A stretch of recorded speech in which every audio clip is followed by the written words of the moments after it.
Good morning YouTube, it is Tuesday the 5th of May and this is day 20 of my VEDA project. Now some of you may be asking, how does that work? Well, the simple fact is I screwed up. I got to day 19 and I lost traction, and then one day led into another and life happened and it just didn't really come about. So what I have decided to do is to do VEDA catch up, and I will get all the rest of the videos done and I will put them up. So this is my VEDA part 2, a little bit later than planned. There are other things as well. I've decided that I'm going to start walking into town rather than catching the bus, and I did enjoy doing my walk and talk video for abs, and so I thought I would combine them all. So you'll be seeing a lot of moving backgrounds behind me and quite a lot of shaky cam as well. Now, returning to where we left off, our next question from the questions from vloggers all the way back from the 12th of April comes from Matthew, also known as GaiashKetoji, and he asked me this. What character would you like to see appear in the Marvel Cinematic Universe, for example? This is the character I want to be in. Thanks a lot for your question, Matthew. I've put my headphones in now because it's a busier road and I'm hoping the microphone will help pick me up a little better. The question you asked actually isn't as immediately apparent as it seems, nor is it a simple question to answer.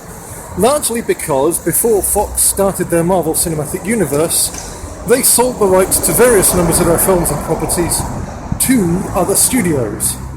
So we have the X-Men belong to Fox, and Spider-Man belongs to Sony. Not only do those characters belong there, but the other characters that are associated with those characters are also part of the rights that have been licensed. Now, there do appear to be some loopholes. For example, Marvel have just managed to introduce in a teaser sequence at the end of Winter Soldier the characters of Quicksilver and the Scarlet Witch, but they cannot refer to them as mutants, nor can they refer to them as the children of Magneto, since Magneto doesn't exist because he's in the X-Men universe and not in the Marvel Cinematic Universe. So things are a little complicated. Now, the first choice that I thought of for a Marvel Cinematic Universe introduction would be Deadpool. Now, I'm not sure if the rights for him would exist with the Marvel Cinematic Universe because he was already introduced in X-Men Origins Wolverine, so that may mean that he's not available anyway. But also, I decided that as fun as it would be to see a Deadpool movie, I don't think it would work within the confines of the Marvel Cinematic Universe.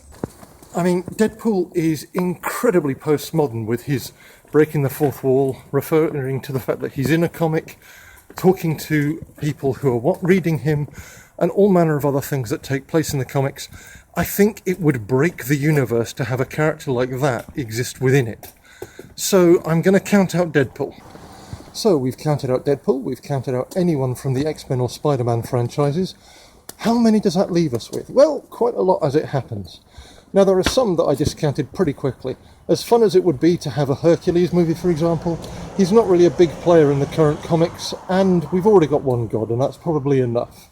Now, there's also a Captain Marvel, but you chose that answer, Matthew, so that's not going to be one that I'm going to pick.